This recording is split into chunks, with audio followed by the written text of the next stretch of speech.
चला आज आपण बनवणार आहे पनीर चिल्ली. मी हे 200 ग्रॅम पनीर घेतले, स्वच्छ धुवून असे छोटे छोटे पीस करून घेतले आहे. चवीनुसार मीठ, मिरी पावडर,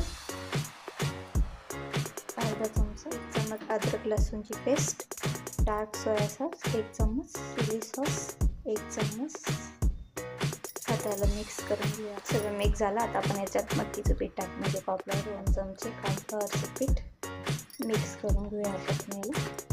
हे बघा सगळं मिक्स झालं. आता आपण याला क्रिस्पी करून घेऊया. सगळे ठेवून घेतले. आता आपण याला क्रिस्पी होईपर्यंत परतून घेऊया आणि स्लो गॅस क्रंच केला.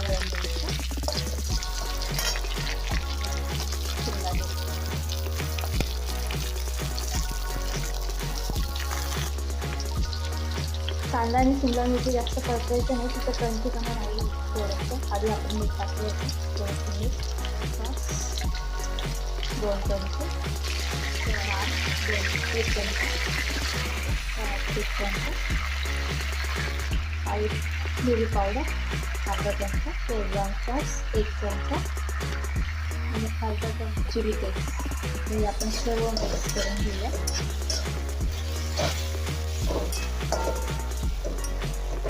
आपण याला काढून घेऊया. तुम्हाला ग्रेव्ही थोडीशी वाटत असेल तर ग्रेव्ही करू शकतो किंवा पण ग्रेव्हीची गरज नाही आहे, नाही करत शिकवतो.